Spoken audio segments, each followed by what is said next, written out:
오늘 주신 말씀 속에 하나님과의 거리라는 제목으로 함께 은혜를 나누겠습니다. 기도하겠습니다. 사랑과 은혜가 많으신 하나님, 오늘도 하나님께서 우리의 마음을 감동시키사 주의 성전으로 불러주시고 또 주님의 말씀 앞에 서게 하시니 감사드립니다. 이 시간 우리에게 말씀하여 주실 때에 우리의 마음의 문이 열려지게 하시고 하나님의 말씀이 들려지게 하시고 깨닫게 하시고 또 그 말씀 앞에 결단할 수 있는 우리 모두가 되게 하여 주옵소서.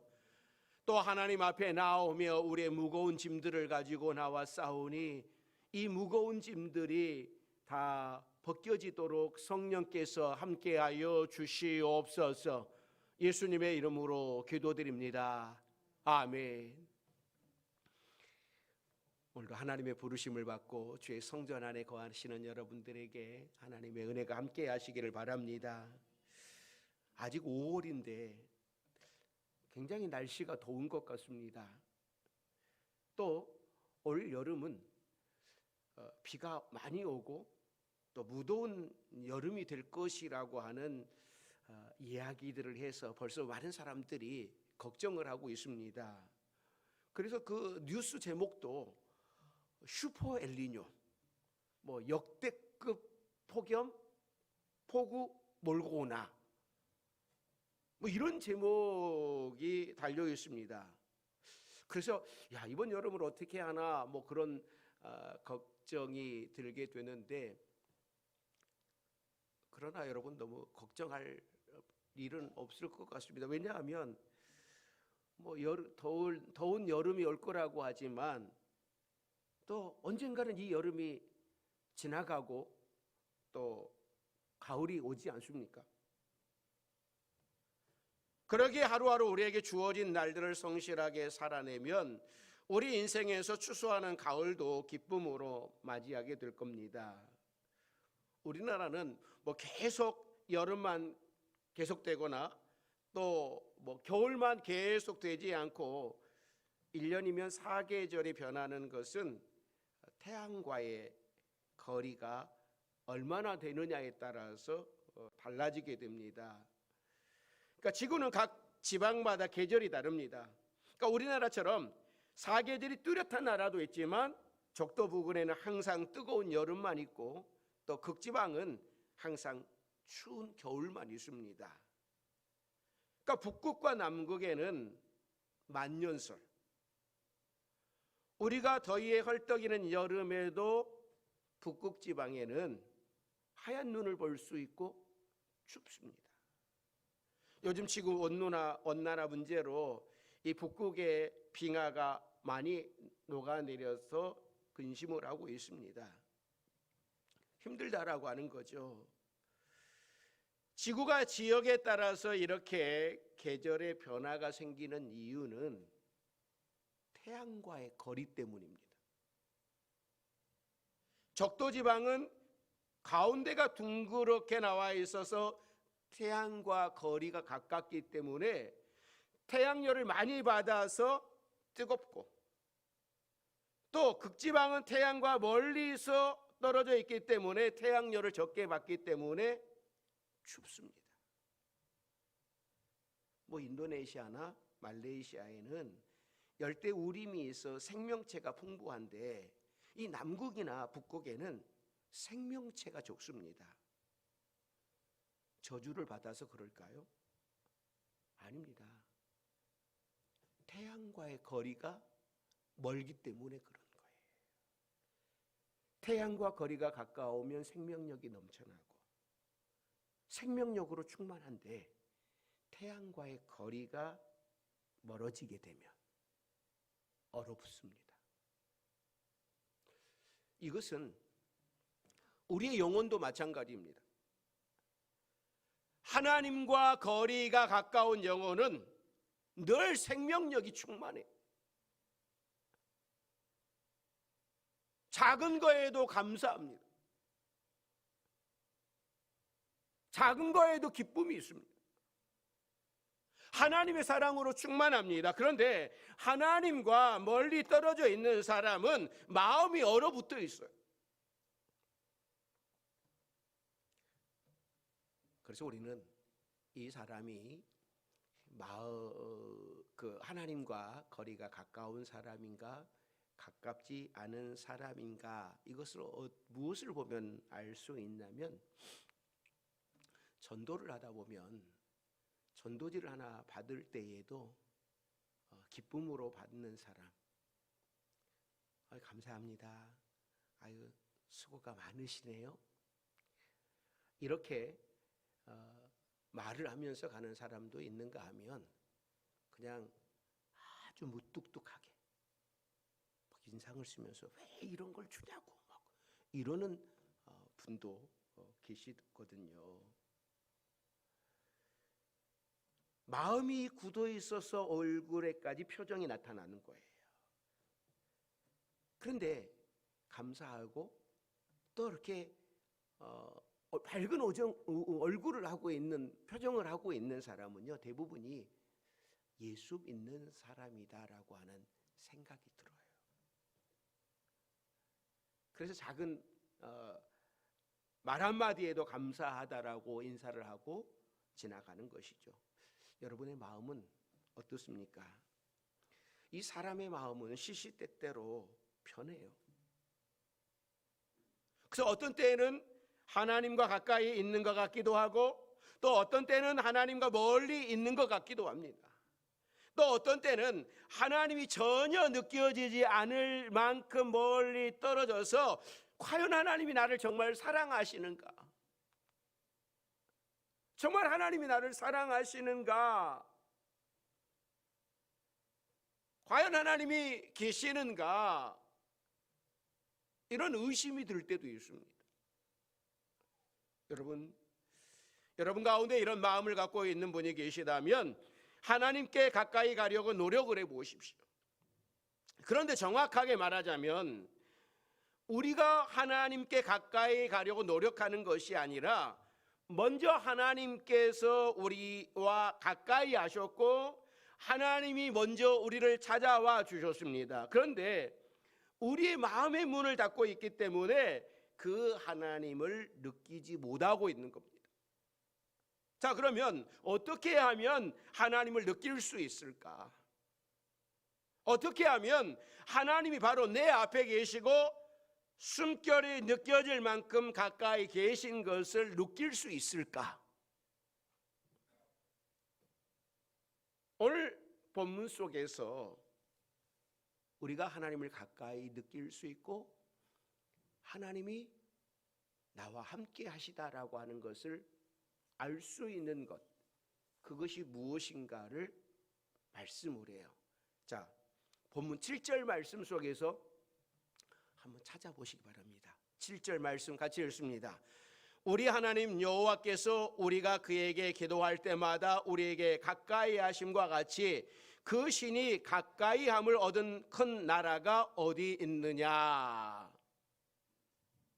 자, 오늘 하나님을 가까이 하기 위하여서 하나님이 나와 함께 하시는구나 라고 하는 것을 깨달을 수 있는 것이 무엇이라고 말씀하냐면, 첫째는 하나님께 기도함으로 하나님이 나와 가까이 하고 계시다라고 하는 것을 알 수 있다라고 하는 거예요.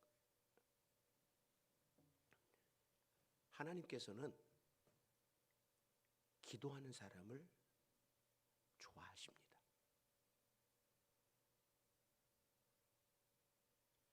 기도하는 것이 내가 하나님과 가깝다, 하나님과 친하다라고 하는 증거예요. 제가 이 말을 하면 굉장히 싫어하실 분들이 많을 겁니다.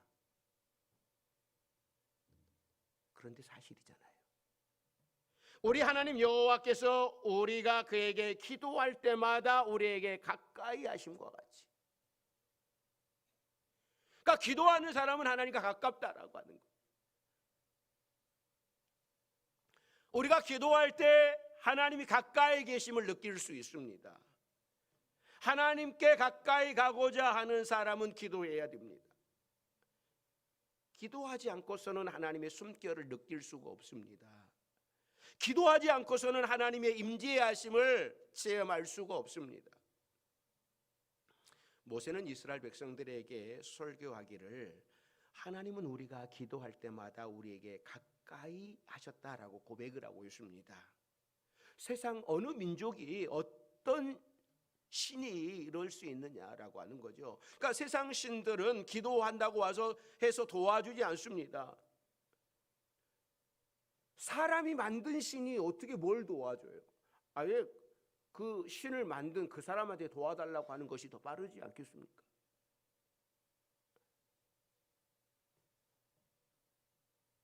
사람이 만든 신이 도와줄 수 없어요. 그러나 우리 하나님은 온 세상의 주인이시기에 우리가 기도만 하면 가까이 오셔서 우리를 도와주십니다. 기도할 때 하나님께 가까이 갈 수 있는 겁니다.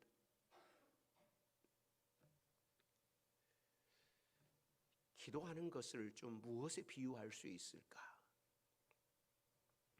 이 기도하는 일을 나무 심는 것과 비슷하지 않을까 그런 생각을 합니다. 열매를 빨리 거두고 싶은데 나무에 열매가 달리는 것은요, 적어도 3년, 5년은 지나야 됩니다. 이 밭농사라든지 이 논농사라든지 이런 농사들은 그 해에 심고 그 해에 거둬요. 뭐 한 3개월, 4개월이면은 추수할 수 있어요. 3월달에 상추를 심었던데 지금 5월인데 지금 따먹을 만하잖아요. 시금치를 심었더니 시금치가 자라가지고 지금 따먹어야 할 정도예요. 그러니까 밭농사와 논농사는 이런 겁니다. 그런데 나무는 심자마자 곧바로 열매가 맺혀지지 않아요. 상당한 기다림과 인내를 요구합니다. 뭐 큰 나무를 심었을 때에는 다르겠지만 묘목 작은 걸 심어 놓으면은요 그렇게 크지 않아요. 제가 밤나무를 한 그루 심었습니다. 작년에. 뭐 5,000원짜리 묘목을 심었죠. 이게 뭐 곧바로 열리겠습니까? 제가 대추나 왕대추도 한번 심어보고 뭐 장두감도 심어보고 작은 나무들을 워낙 나무값도 비싸니까 뭐 큰 나무는 금방 열릴 수 있는데 작은 나무들은요 오래 걸려요. 저 밤나무가 언제 열리나 그런 생각할 정도로. 어쩌면 기도하는 일이 이와 같은 거예요. 기도의 열매가 맺기까지는 오래 걸립니다. 내가 드린 기도의 열매를 내가 먹지 못할 것 같습니다. 또한 응답의 열매는 눈에 선명하게 나타나지 않습니다. 나무에 달린 열매는 그 어느 나무에서 달린 열매인지를 알 수 있어요. 그러니까 사과나무에서는 사과가 열릴 것이고 감나무에서는 감이 열리고 복숭아나무에서는 복숭아가 열립니다. 그러나 이 기도의 열매는 기도 때문에 이 열매가 맺어진 것인지 나의 노력 때문에 열매가 맺었는지 다른 사람의 도움 때문에 열매를 맺었는지 정확하지도 않습니다. 봄에 심고 가을에 거기두기도 하지만 이 기도의 씨앗은요 10년 후에 싹이 나올는지 20년 후에 나올는지 그것도 잘 몰라요. 그래서 사람들은 기도하기를 어려워하는 거죠. 그러나 하나님께서는 우리의 기도를 다 듣고 계십니다. 기도로 하나님께 나아가면 하나님께서 우리를 가까이 하시고 가장 좋은 시간에 응답을 해주신다고 말씀을 해요. 이 믿음이 있는 사람이 기도할 수 있습니다. 자, 에레미야 29장 12절 13절 말씀 같이 읽습니다. 너희가 내게 부르짖으며 내게 와서 기도하면 내가 너희의 기도를 들을 것이요 너희가 온 마음으로 나를 구하면 나를 찾을 것이요 나를 만나리라. 할렐루야. 간절한 마음이 있는 사람은 하나님께 부르짖을 수밖에 없습니다.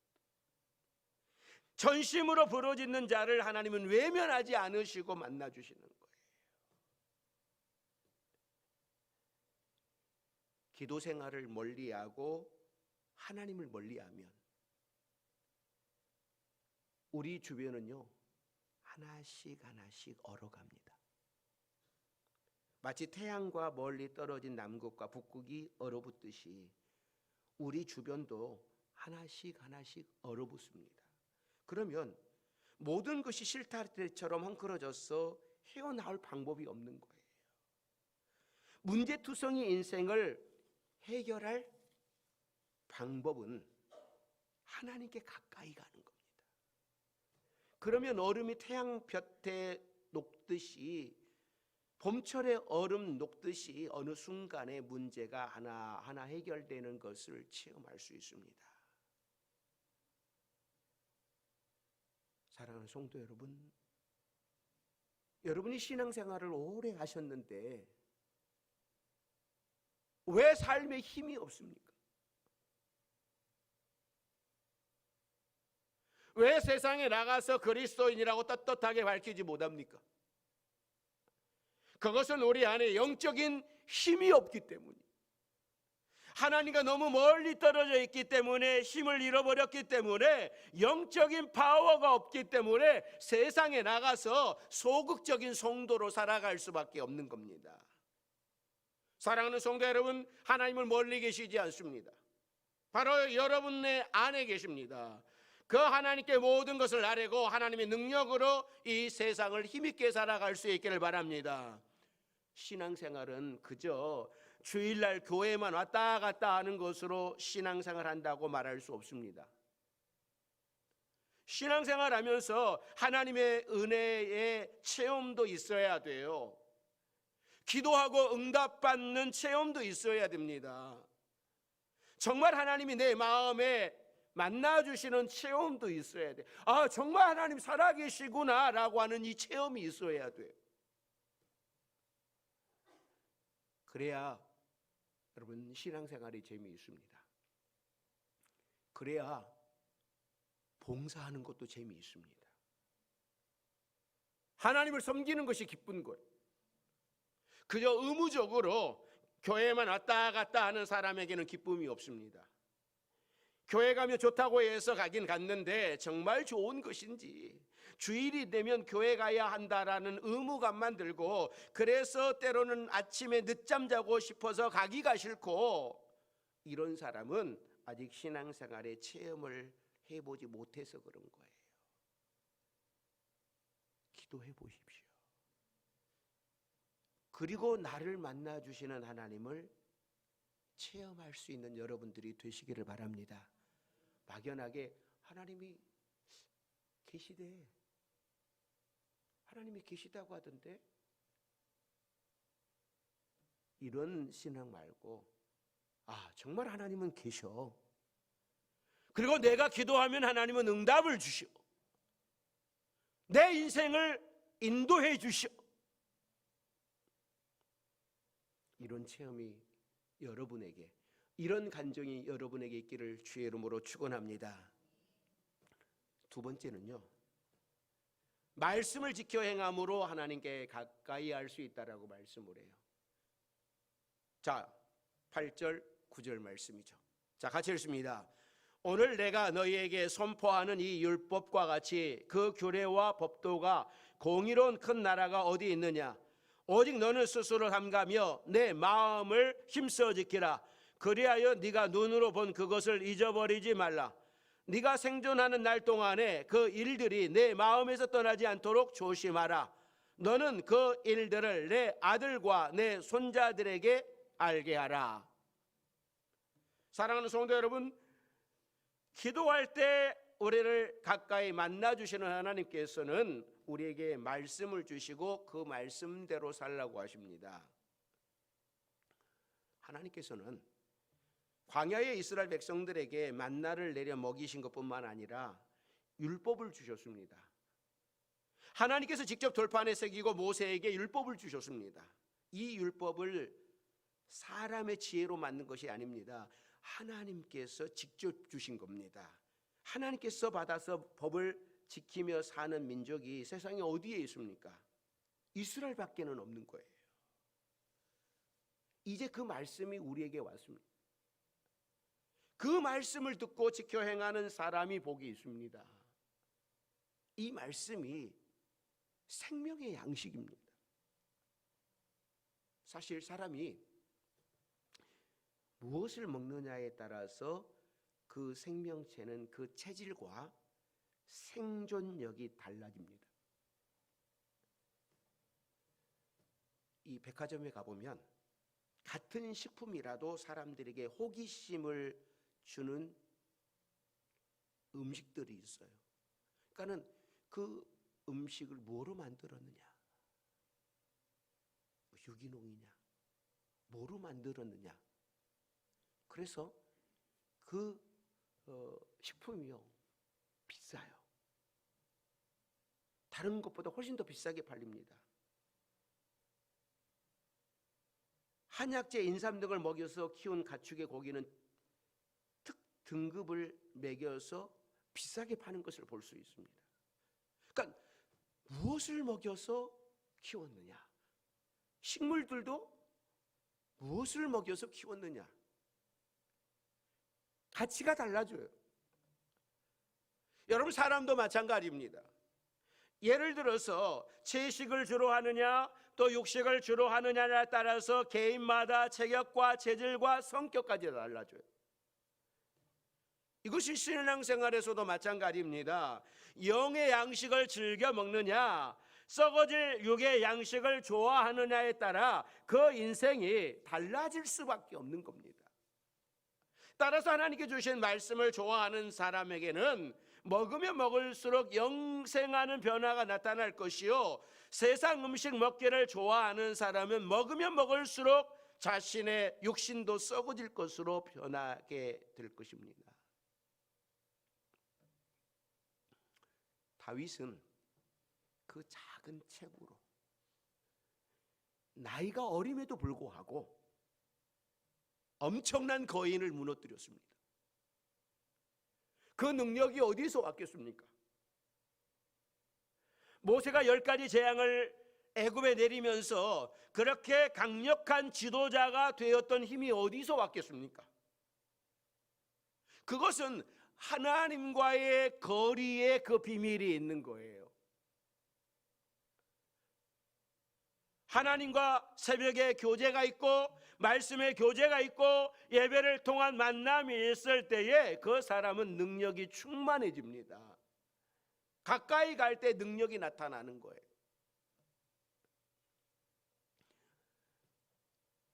예수님을 따르는 많은 무리 중에서 12년 동안이나 혈루증 앓았던 여인은 예수님의 옷자락에 손만 대어도 나을 것이라고 하는 믿음으로 예수님의 옷가를 터치했어요.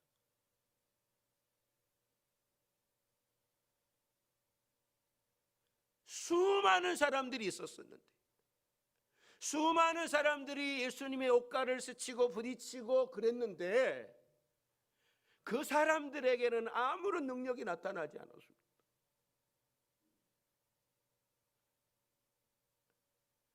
예수님께 더 가까이 가려고 발부둥 쳤던 사람은 이 여인뿐이었어요.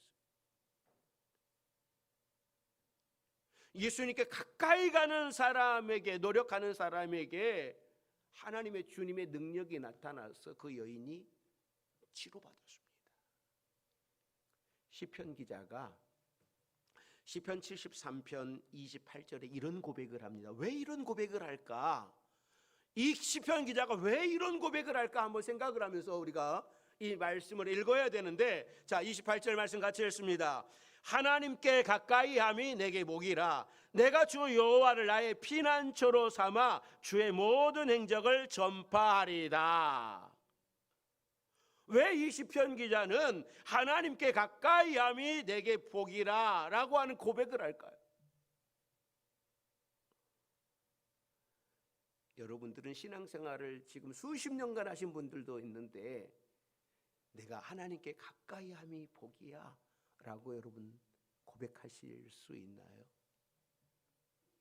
아이, 목사님 적당히 거리도 적당히 두고 해야지. 적당히. 그래서 남편들이 아내한테 하는 이야기가 있어요. 어떤 이야기는, 여보 신앙생활 열심히 하는데 적당히 해, 교회도 좀 적당히 가. 이런 남자들이 있어요.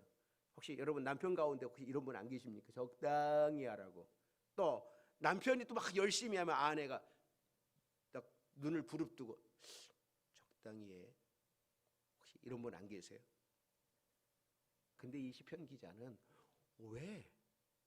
왜 하나님을 가까이 함이 내게 복이라고 그런 고백을 할까요?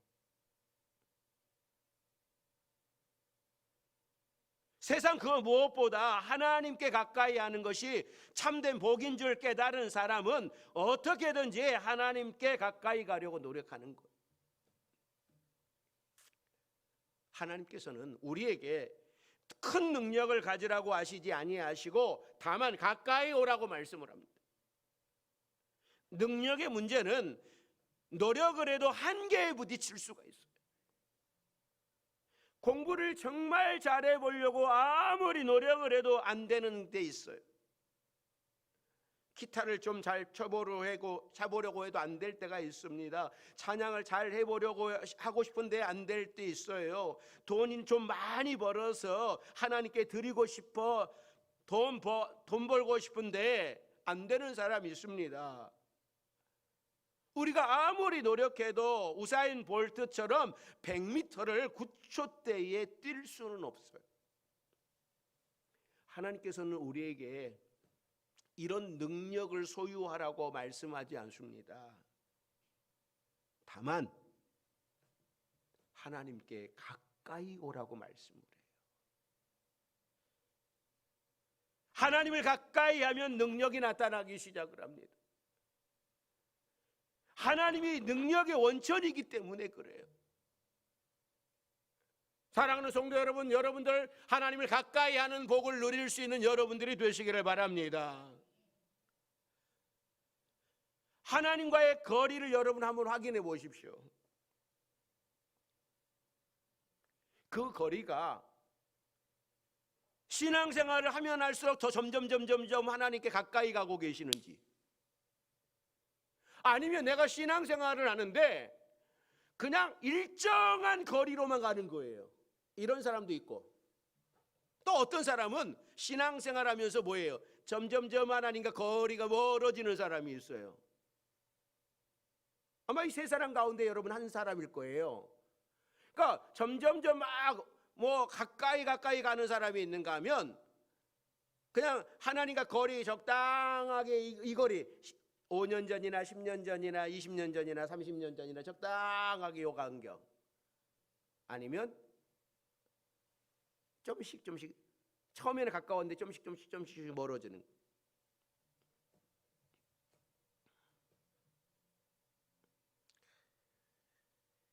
여러분 살아가면서 힘이 드십니까?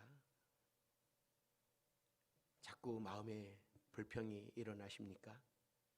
그것은 모두가 하나님과의 관계가 멀어졌기 때문에 그래요. 하나님과의 거리가 멀어졌기 때문입니다. 하나님과 거리가 가까워지십시오. 오늘 말씀은 기도할 때 우리가 하나님과 가까이 할 수 있다. 자꾸만 하나님 앞에 나와서 하나님 근처에서 서성거리면 언젠가는요 하나님을 느낄 수 있습니다. 하나님이 가까이 계신 것이 느껴지지 않는다면 더 열심히 한번 다가와 보십시오. 아침에도 교회에 오시고 저녁에도 교회에 오시고 수시로 교회에 와서 하나님의 이름을 부르는 겁니다. 그러면 어느 순간 내 옆에 계신 하나님을 느낄 수 있습니다. 느끼는 것으로 끝나지 않고 이 세상에서 능력 있는 삶을 살 수 있게 됩니다. 우리 파주 명성교회 성도들 모두가 하나님과의 거리가 좁혀지고 하나님의 능력을 입어서 이 세상을 승리하는 여러분들이 되시기를 바랍니다. 모세가 하나님의 능력을 행할 수 있었던 것은 그가 능력이 있어서가 아니라 그는 도망자의 삶을 살았고 처가살이하는 그런 사람이었지만 하나님과 거리가 가까울 때 그는 하나님의 능력을 행하는 사람으로 살아갈 수 있었습니다. 다윗도 비록 어린 나이였었지만 하나님을 찬양하며 하나님을 가까이 있었던 그가 골리앗을 이기고 이스라엘 민족을 이끌어가는 지도자가 될 수 있었습니다. 그것은 다윗이 능력이 있어서가 아니라 하나님을 가까이 하니 하나님이 그에게 능력을 주셔서 그런 거예요. 사랑하는 성도 여러분, 여러분들도 하나님을 가까이 하시면 하나님이 여러분에게 능력을 주셔서 그 능력을 나타나게 하실 뿐만 아니라 이 세상 속에서도 승리하는 삶을 살아가게 할 터인데, 우리 오늘 일부 예배 나오신 여러분들이 내가 이제부터 기도로 말씀으로 하나님을 가까이 하리라 라고 하는 결단함으로 승리하는 여러분들이 되시기를 주의 이름으로 축원합니다. 할렐루야. 주의 이름으로 축원합니다. 기도하겠습니다. 사랑과 은혜가 많으신 하나님, 우리가 하나님과 가장 거리가 가까워야 함에도 불구하고 우리는 하나님과 거리를 두고 점점점 멀어지고 있지는 않는지, 오늘 모세는 이스라엘 백성들을 향하여서 기도함으로 하나님을 가까이 하라, 말씀으로 하나님을 가까이 하라고 말씀을 하시는데, 우리가 기도로 말씀으로 하나님을 가까이 함으로 하나님의 능력을 행하며 살아갈 수 있는 우리 모든 것들이 회복되는 역사가 일어나게 하옵소서. 예수님의 이름으로 기도드립니다. 아멘.